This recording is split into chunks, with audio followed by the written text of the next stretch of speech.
John, we got a telegram from some lady friend of yours, a Bonnie something or other. Something you ain't telling me? Bonnie McFarland. She's a friend. Saved my life when I went after Bill and nearly got myself killed again. Oh, and now you two's in the habit of sending each other letters. How very nice. It weren't nothing like that. What's it say? I don't know. I can't... Well, you know I can't read. Give it here. You read that thing out loud? I ain't hiding nothing. Dear Mr. Marston, stop. Need corn sacks. Stop. Emergency. Stop. Weevils and moths ate entire county supply. Stop. Can you help? Not exactly the most romantic request, now is it? I guess not. She saved your life, you say? Yes, ma'am. Well, then you're gonna have to help her and her family out. We've got a plentiful supply of corn sacks over near the silo. About the one thing Uncle didn't manage to have stolen while we was gone. Okay. Hurry back, John. And John, what's she like? You know. A little bit like you, I guess. She's a woman in a man's world.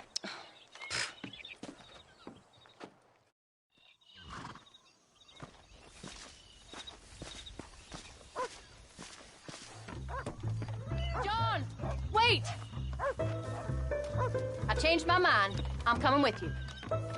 What are you waiting for? We better hurry.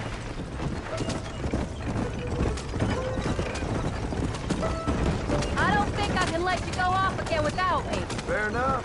I'm glad of the company. You only had to ask. Ask? I was waiting for you to ask me. I thought you'd want to keep an eye on the boy. Oh, while you were off cavorting with cowgirls in the next county? I don't think so, John Marston. You only just got home. That Jack's seen enough of me for a lifetime. So, she married this Bonnie McFarland. No. What does she look like? I don't know. Pretty normal, I suppose. Normal? What? Normal like me? No.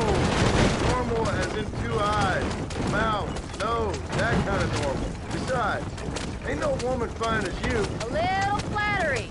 Now we're finally getting...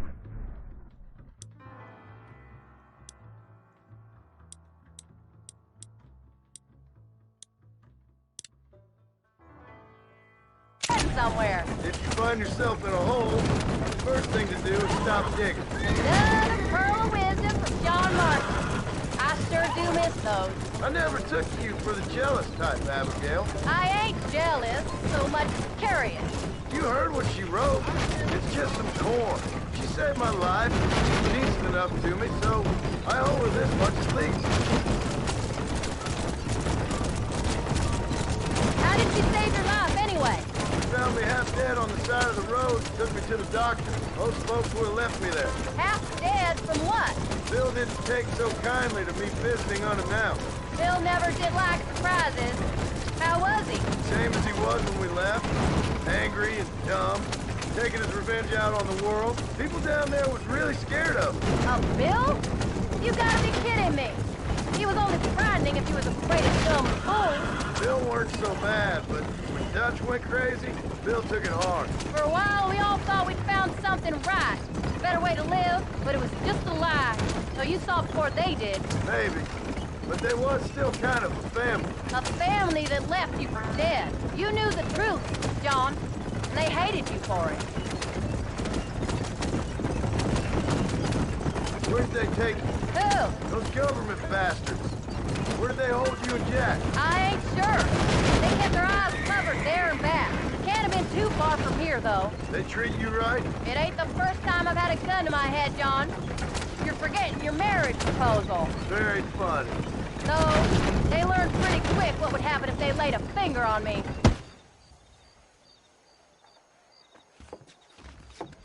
You came. Thank you so much. We lost the entire harvest. Miss McFarland, I'd like you to meet my wife, Abigail. Oh, ain't you quite the gentleman all of a sudden? It's a pleasure to meet you, Mrs. Marston. Likewise. Thank you for saving my husband's life. And for teaching the miserable goat some manners, among other things. I didn't teach him anything. I know better than to try to change a man. You should meet my father. Oh, people can change, Miss McFarland. John and I have to believe that more than anybody. This is a decent first harvest for you, John. You should be proud. That's good land you got there. How are you feeling, Mrs. Marston? From what your husband told me, it must have been awful for you. I've been through worse, and I knew he'd be back before too long. He can't cook a meal to save his life. Abigail, in my darkest hours, when I was most homesick, just the thought of one of your rat meat stews kept me pushing forward. Well, about as amusing as a weeping saddle sore, ain't he, Miss McFarland? If you're gonna start yammering about women's work, John, I'd say you might be in the wrong company. I'd say so, too. I never felt so outnumbered.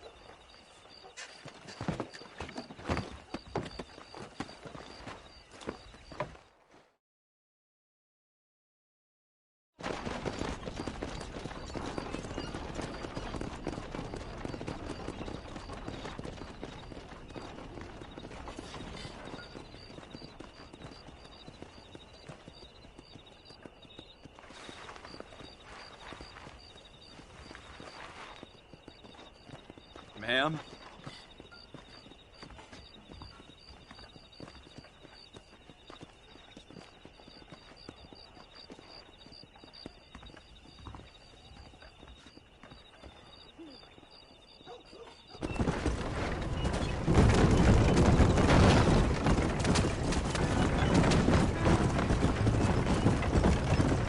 So that was the famous Bonnie. That was her, all right. She's pretty. She's normal, like I said. Well, you always wanted to be a rancher. I'd have thought she'd be just your thing. The perfect rancher's wife, if I ever saw one. I already got a rancher's wife. I'm only teasing. I like her, and I'm glad she saved your life. Most of the time, anyway. The McFarlands are good people. She did blush redder than a shepherd's sunset when she saw you, though. I have that effect on women. You've clearly had one too many blows to the head. You ain't wrong about that, Mrs. Marston. That's quite a ranch they got there. That'll be us someday. As soon as we get back on our feet. I don't know, John. How many times can we start again, girl? We ain't exactly farmers. We are now. Forget that life. It's over. Do you really believe that? We have to. It's the only way we'll ever have a future. The life we led, that doesn't go away. It's never over. You think those government men are just gonna leave us alone now? The old gang's dead. I did what they asked. And that's it? A life of crime forgiven? We're back together, ain't we? Until they decide you owe them something else. Sometimes I think I was the stupid one for believing I could get out. Maybe Dutch, Bill, and Javier were just being honest with themselves. You ain't perfect, John, and I sure ain't. But you're better than they are, than they were. Maybe we can't change. But we gotta try, for Jack's sake. Even if we have to start again 100 times. It's better than going back to what we were. How's Jack doing? Angry, upset. He's been through a lot. I hope he's gonna be all right. It's gonna take time. For a while, his world was safe. Normal, even. Then it got turned upside down again. He ain't saying much about it. I've tried to talk to him, but how do you explain any of this? What do you say when he asks about Uncle Bill and Uncle Dutch? They were family when he was a little boy. He hides away in those books of his. Wouldn't you? It ain't like the real world's done him many favors. He's just been kidnapped. He grew up with the gang. That's no life for a boy. We did our best to protect him. Come on, John. He saw things no boy should see. Well, now we got a chance to make it right.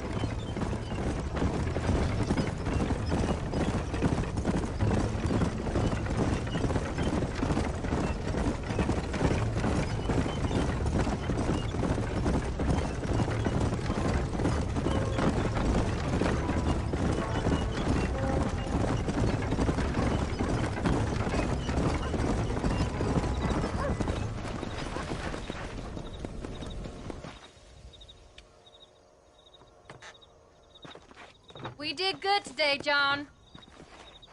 I guess I better go fix us something to eat.